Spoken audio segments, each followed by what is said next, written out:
If a ground fault circuit interrupter, or GFCI, is tripping even without a load, it indicates a potential issue within the GFCI itself or the electrical system it protects. Troubleshooting involves several steps to pinpoint the cause. Firstly, attempt to reset the GFCI. Press the test button, then press the reset button. If the GFCI stays reset, the issue might be intermittent or related to a specific condition that isn't always present. Secondly, check the line and load terminals. Begin by turning off the power at the electrical panel to ensure safety. Remove the faceplate of the GFCI and carefully inspect the line and load terminals for any loose or damaged connections. Tighten any loose terminals and replace any components that appear damaged or corroded. Poor connections can cause erratic behavior, including unwanted tripping. Thirdly, verify the GFCI test circuit's functionality. With the power off, connect a multimeter to the line and neutral terminals on the GFCI. Set the multimeter to measure continuity, which is represented by the omega symbol. Press the test button on the GFCI. The multimeter should read 0 ohms or close to it, indicating a closed circuit. If the multimeter reads OL, which stands for open loop or open line, the GFCI test circuit may be faulty, suggesting internal GFCI damage. Fourthly, examine the grounding system. A properly functioning grounding system is crucial for GFCI operation. Check the electrical panel for a grounded neutral wire, ensuring that the neutral wire is properly connected to the ground. Inspect the ground wire connection to the GFCI itself, making sure it is secure and free from corrosion. Verify that the entire grounding system is correctly installed and maintained according to electrical codes. Issues with grounding can cause GFCIs to trip unnecessarily. Fifthly, inspect the branch circuit. Turn off the power at the electrical panel and disconnect the GFCI from the circuit. Use a multimeter to check for continuity between the line and neutral terminals on the downstream side of the GFCI. This tests the wiring further down the circuit. If there is continuity, it indicates a short circuit in the wiring or connected devices. If there is no continuity, proceed to the next step.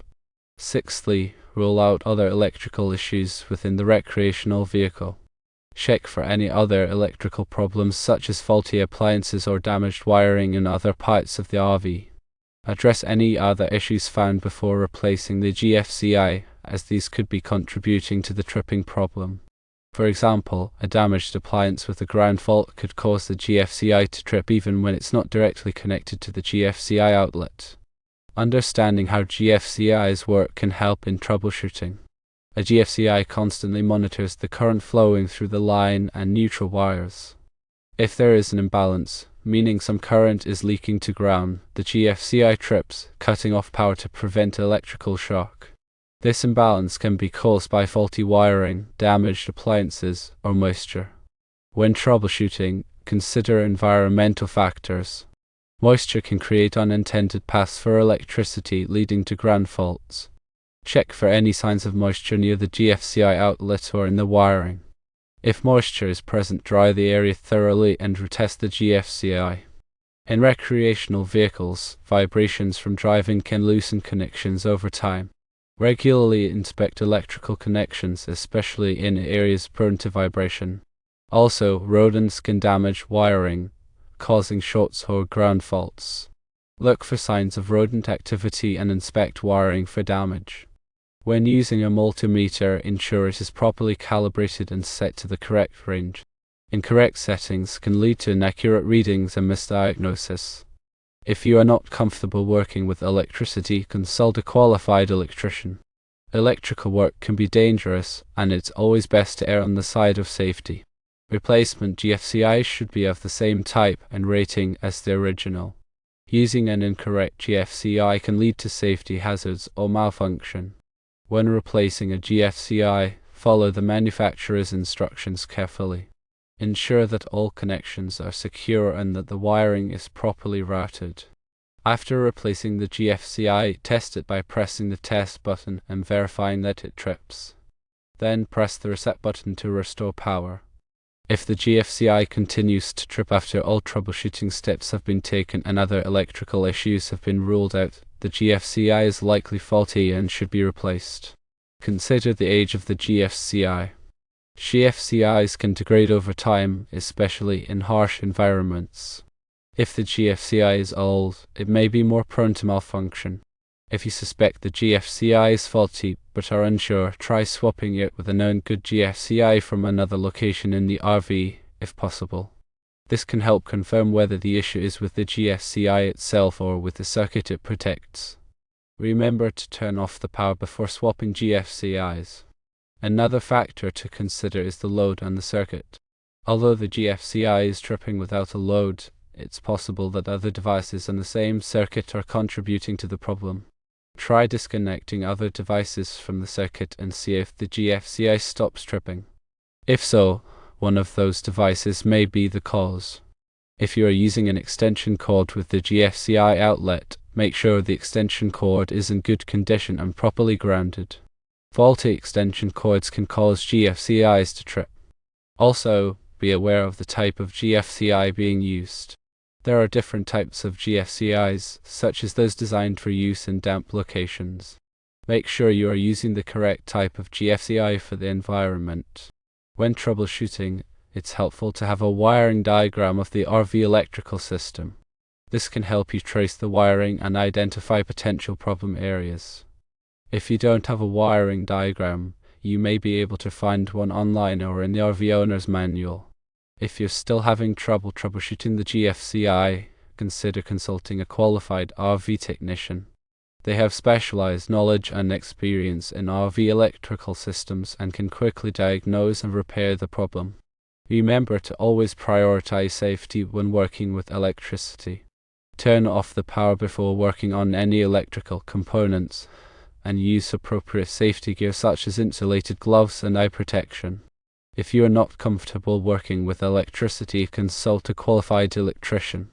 Ground fault circuit interrupters, or GFCIs, are designed to protect people from electrical shock by monitoring the current flowing in a circuit. They are commonly found in areas where water is present, such as bathrooms, kitchens, and outdoor outlets. When a ground fault is detected, the GFCI quickly trips, cutting off power to the circuit. This can prevent serious injury or even death. Regular testing of GFCIs is recommended to ensure they are functioning properly. To test a GFCI, press the test button. The GFCI should trip, cutting off power to the outlet. Then press the reset button to restore power. If the GFCI does not trip when the test button is pressed, it may be faulty and should be replaced. GFCIs have both line and load terminals. The line terminals are where the power comes into the GFCI, and the load terminals are where the power goes out to the rest of the circuit. When replacing a GFCI, it's important to connect the wires to the correct terminals. Connecting the wires incorrectly can damage the GFCI or create a safety hazard. Some GFCIs have a small indicator light that shows whether the GFCI is functioning properly. If the light is not lit, it may indicate a problem with the GFCI or the circuit it protects. If you suspect a problem, consult a qualified electrician. GFCIs are designed to trip where ground fault is detected, but they can also trip for other reasons. For example, a GFCI may trip if there is a sudden surge of electricity or if there is too much load on the circuit. If a GFCI trips frequently, it may indicate a problem with the circuit or the devices connected to it. In this case, it's important to troubleshoot the circuit to identify the cause of the tripping. GFCIs are an important safety device that can protect people from electrical shock. By understanding how GFCIs work and how to troubleshoot them, you can help ensure the safety of yourself and others. If you have any questions about GFCIs, consult a qualified electrician. Remember to always follow proper safety precautions when working with electricity. Turn off the power before working on any electrical components and use appropriate safety gear. If you are not comfortable working with electricity, consult a qualified electrician. Troubleshooting a GFCI that trips without a load requires a systematic approach. By following the steps outlined above, you can identify the cause of the problem and take the necessary steps to resolve it. If you are unable to resolve the problem yourself, consult a qualified electrician. They have the knowledge and experience to diagnose and repair electrical problems safely and effectively. Always prioritize safety when working with electricity. Turn off the power before working on any electrical components, and use appropriate safety gear. If you are not comfortable working with electricity, consult a qualified electrician.